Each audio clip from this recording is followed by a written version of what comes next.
وعلى آله وأصحابه وأزواجه وبارك وسلم تسليما كثيرا كثيرا. أما بعد، فقد قال الله تعالى في كلامه العظيم: أعوذ بالله من الشيطان الرجيم. بسم الله الرحمن الرحيم. ولقد مكناكم في الأرض وجعلنا لكم فيها معايش. وقال تعالى: لئن شكرتم لأزيدنكم ولئن كفرتم إن عذابي لشديد. صدق الله مولانا العظيم، ونحن على ذلك لمن الشاهدين والشاكرين، والحمد لله رب العالمين. محترم حضرات، امت اسلامیہ کے غیور نوجوانوں، عزیز بچوں، پردہ نشین ماں بہنوں، یہ محفل اوپننگ کے نام سے یا ہندی میں کہہ لیں گھرواس کے نام سے سجائی گئی ہے. مکان کی اوپننگ ہو رہی ہے، گھرواس یعنی گھر میں رہنے کی شروعات ہو رہی ہے. میں نے قرآن کریم کی ایک آیت کریمہ پڑھی ہے جس کا تعلق اللہ تعالیٰ کی ایک عظیم نعمت سے، اور دوسری آیت کریمہ ہم نے پڑھی ہے جس کا تعلق اس نعمت کے شکر ادا کرنے کے بعد نعمت کے بڑھنے سے ہے، اور ناشکری کرنے کے بعد نعمت کے برباد ہونے سے. آئیے قبل اس کی کہ دونوں آیت کریمہ پر کچھ گفتگو کی جائے. ایک مرتبہ درود پاک پڑھیں. اللہم صلی علی سیدنا مولانا محمد. اللہ تعالیٰ کی ایک عظیم نعمت، انسان کی ایک اہم ضرورت، انسان کا اصلی گھر جس میں پہلے تھا اور یہاں سے جانے کے بعد ہمیشہ رہنا ہے، وہ انسان کا گھر جنت ہے، جہاں سے آیا ہے اور وہاں جانا ہے. یعنی انسان کا اصلی گھر وہی جنت ہے جہاں سے انسان آیا ہے، پھر وہی لوٹنا ہے. معلوم یہ ہوا کہ انسان یہاں مسافر ہے، یہاں راستے کے راہی کے معنی میں. حدیث پاک میں اللہ کے رسول صلی اللہ علیہ وسلم نے فرمایا: کن فی الدنیا کأنک غریب. اس دنیا میں ایسے رہو سہو جیسے ایک مسافر رہتا سہتا ہے. نہ اس کو کسی عظیم الشان محل اور بلڈنگ کی ضرورت ہے، نہ آرام کرنے کے لیے درخت کے سائے سے اچھے کسی سائے کی ضرورت ہے. گھر سے انسان نکلتا ہی گھر لوٹنے کے ارادے سے ہے. اس لیے انسان کا اصلی مستقر اور ٹھکانہ گھر اور مکان وہی جنت ہے جہاں پیدا بھیجا گیا، اور وہاں سے اسے حکم سفر ہوا تھا. رفتے سفر باندھ کر آیا، مسافر بن کر آیا ہے، یہاں رہنے کے لیے نہیں آیا. یہ مختصر سی زندگی، یہ مختصر سی عمر جو ملی ہے وہ عالیت کے طور پر ملی ہے. اللہ تبارک و تعالیٰ نے تھوڑی سی زندگی آخرت کو بنانے کے لیے دیا ہے. پیارے آقا صلی اللہ علیہ وسلم نے فرمایا: دنیا مزرعۃ الآخرہ. یہ دنیا آخرت کی کھیتی ہے. آخرت کو سجانے، سنوارنے، بنانے اور بہتر سے بہتر، عمدہ سے عمدہ کرنے کے لیے انسان کو اس دنیا میں بھیجا گیا ہے. لہذا اللہ کے رسول صلی اللہ علیہ وسلم نے فرمایا: کن فی الدنیا کأنک غریب. تم دنیا میں اسی طرح ہو جس طرح ایک مسافر رہتا ہے. لیکن یہ حقیقت ہے کہ دنیا میں آنے کے بعد اگرچہ مسافر کی طرح رہنا ہے، لیکن انسان کی ایک ضرورت گھر اور مکان بھی ہے، اچھا ٹھکانہ بھی ہے. وہ چاہے جھوپڑی اور ٹینٹ کی شکل میں ہو، چاہے عظیم الشان محل اور بلڈنگ کی شکل میں ہو، لیکن ٹھکانہ ہر انسان کے لیے ضروری ہے. اللہ تبارک و تعالیٰ نے اس ٹھکانے کو اپنے عظیم نعمت سے تعبیر فرمایا ہے.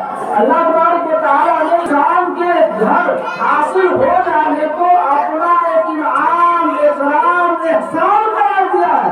تو کسی انسان کو جب یہاں اچھا گھر اور مکان ٹھکانا حاصل ہو جاتا ہے تو گویا کہ اللہ کی ایک عظیم نعمت سے مل جاتی ہے، اور اس نعمت کا اندازہ اس وقت ہوگا جبکہ ہم ہزاروں ایسے انسان کو دیکھیں جو بے گھر ہیں، کہیں راہوں میں کھلے آسمان تلے رات گزار دیتے ہیں، پارک پر آسمان تلے گزار دیتے ہیں، کسی شاعر نے کہا تھا فٹ پاتھ پر سو جاتے ہیں اخبار بچھا کر، مزدور کبھی نیند کی گولی نہیں کھاتے۔ وہ اللہ تعالیٰ نے کہا نیند کو ہم نے سکون کا ذریعہ بنایا، وجعلنا نومکم سباتا۔ انسان جیسے ہی نیند کے آغوش میں چلا جاتا ہے انسان کے دن بھر کے تعب و تھکان دور ہو جایا کرتے ہیں، اسی لیے اللہ تبارک و تعالیٰ نے نیند کو بھی نعمت عظمیٰ قرار دیا کہ ہم نے تمہیں نیند جیسی عظیم نعمتوں سے نوازا ہے، وجعلنا اللیل لباسا، اور رات میں نیند لینے کے لیے رات کو ہی بارش سے سکون بنایا، جس طرح ٹھنڈی میں گرم لباس پہن کر، گرمی میں ٹھنڈا لباس پہن کر، برسات میں برساتی پہن کر ہمیں سکون ملتا ہے، یعنی جس طرح ہر موسم کے حساب سے کپڑا پہننے سے انسان اس موسم سے لاحق ہونے والی پریشانی سے بچ جاتا ہے، اسی طریقے سے رات میں سونے کی وجہ سے دن بھر کا تعب و تھکان دور ہو جاتا ہے۔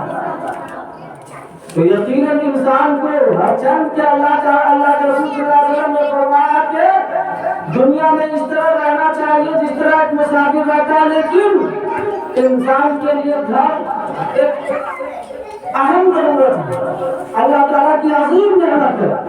پہلی آیت کا تعلق اسی سے ہے، قرآن پاک میں اللہ تبارک و تعالیٰ نے فرمایا وَلَقَدْ مَكَّنَّاكُمْ فِي الْأَرْضِ، ہم نے زمین میں تم کو جما دیا، ٹھکانہ دے دیا، تم کو بسا دیا۔ زمین کیا تھی؟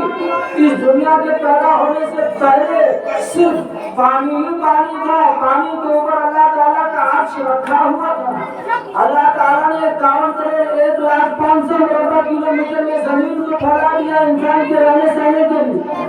تو اللہ تبارک و تعالیٰ نے فرمایا کہ زمین کو ہم نے بچھا دیا، اور بچھا کے ایسے نہیں چھوڑا۔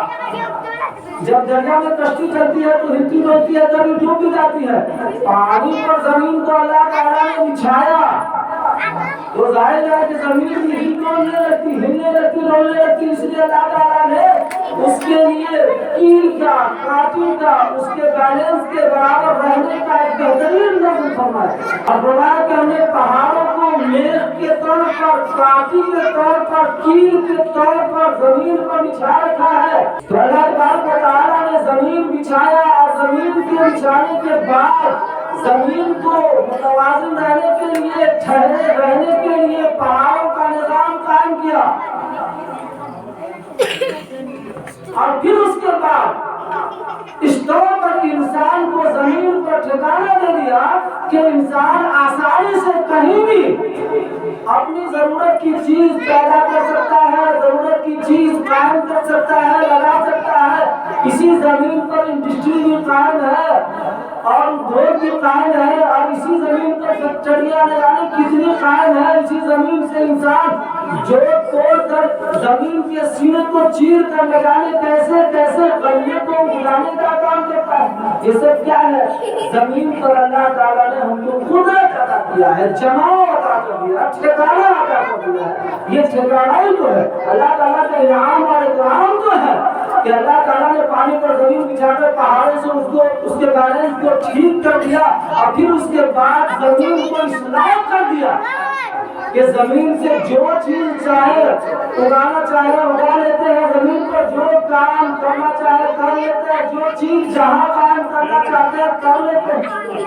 اسی لیے اللہ تعالیٰ نے فرمایا وَلَقَدْ مَكَّنَّاكُمْ فِي الْأَرْضِ، ہم نے زمین پر تم کو ٹھکانہ دیا، تم کو جما دیا، تم کو بسا دیا، رہائش دے دیا، اور صرف رہائش ہی نہیں دیا بلکہ رہائش دینے کے ساتھ ضروریات زندگی وَجَعَلْنَا لَكُمْ فِيهَا مَعَائِشَ، اور ہم نے تمہاری زندگی گزارنے کے لیے جتنی چیزیں ضروری تھی وہ ساری چیزیں ہم نے تم کو عطا کر دیا، اب تم اس میں سے نکالتے رہو، اپنے فن اور ہنر کو آگے بڑھاتے رہو، زمین سے قسم قسم کی اللہ تعالیٰ کی نعمت کو نکالتے رہو. زمین کو جب اللہ تعالیٰ نے پیدا کیا اسی وقت زمین کے اندر بہت خزانے اللہ تعالیٰ نے ڈال دیے ہیں. تو علم حاصل کرو, ہنر حاصل کرو اور اس کے ذریعے سے اللہ کی نعمت سے خوب فائدہ اٹھاتے رہو.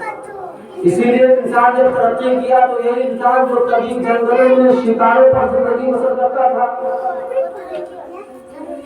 اور ہڈیوں کے ذریعے اوزار کا کام لیا کرتا تھا, انسان کو دھیرے دھیرے اس کے بعد لوہے کے ذریعے اوزار بنانا شروع کیا. پھر اس کے بعد دھیرے دھیرے ترقی کر کے لگانے زمین سے کیا کیا چیزیں نکلنے لگی.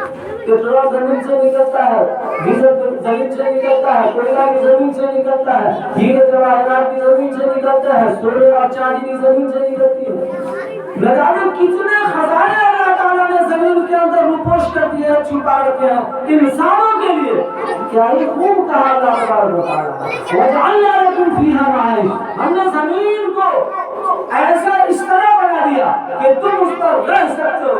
زمین کے اندر سے اپنی ضرورت کی چیزیں نکال سکتے ہو, زمین کے اندر اپنی ضرورت کی چیز پیدا کر سکتے ہو, زمین کے اوپر اپنی ضرورت کی چیزیں لگا سکتے ہو. اسی لیے زمین سے ہیرے جواہرات بھی نکالتے ہیں, کوئلے بھی نکالتے ہیں, نہ جانے کیا کیا جواہرات نکالتے ہیں. اور اتنا اللہ تعالیٰ نے اتنا پیدا کیا, ہماری ضرورت کی چیزوں کو اس قدر پیدا کر دیا کہ وہ دنیا تک ڈھکنے والی ہے. اسبغ علیکم نعمہ ظاہرۃ و باطنہ, اللہ تعالیٰ نے کچھ باطنی چھپی ہوئی نعمت کو پیدا کیا جو علم اور ہنر کے بعد نکالا جانے لگا, پیٹرول علم کے بعد نکالا جانے لگا, ڈیزل علم کے بعد نکالا جانے لگا, ہیرے جواہرات علم ہنر کے بعد نکالے جانے لگے. تو اللہ تعالیٰ نے کچھ نعمتیں چھپا رکھی ہے, کچھ نعمتیں ظاہر میں دے رکھی ہے, درختوں کی نعمت اور جہاں طرح طرح کے پیڑ پودے کی نعمت اللہ تعالیٰ نے دے رکھی. اسی لیے اللہ تعالیٰ نے خوب اچھے انداز سے پیارے انداز میں کہا اسبغ علیکم. عربی زبان میں اس باب کا لفظ اور ورڈ اور شبد پورا کرنے کے لیے آتا ہے. جب ہم وضو میں ہاتھ دھوتے ہیں تو انگلی سے لے کر کوہنی تک دھونا ہے, لیکن انگلی سے لے کر خوب آگے تک دھونا, پوری اچھی طرح دھونا, یہ اس بات کا ہے. مطلب اللہ تبارک و تعالیٰ نے نعمت تو دیا اور نعمت اتنا کھیل کر دیا اور اتنی زیادہ دیا کہ انسان نعمتوں کو شمار کرنا چاہے تو نہیں کر سکتا. اس لیے اللہ تبارک و تعالیٰ نے سورہ رحمان میں 31 موقع پر فرمایا فَبِأَيِّ آلَاءِ رَبِّكُمَا تُكَذِّبَانِ, اے انسانوں اور جناتوں کی جماعت تم ہماری کس کس نعمتوں کو شمار کرو گے. ہم نے تو اتنی نعمتیں دی ہیں کہ اگر تم سبھی لوگ گننا چاہو تو نہیں گن سکتے, اتنی نعمتیں ہم نے دے دی ہیں. وَإِن تَعُدُّوا نِعْمَتَ اللَّهِ لَا تُحْصُوهَا, ہم نے نعمتوں کو تم پر دے دیا ہے, تم اگر نعمتوں کو شمار کرنے پر آؤ, کاؤنٹ کرنے پر آؤ, گننے پر آؤ تو نہیں گن سکتے. یہ ہے اللہ تعالیٰ کی نعمت.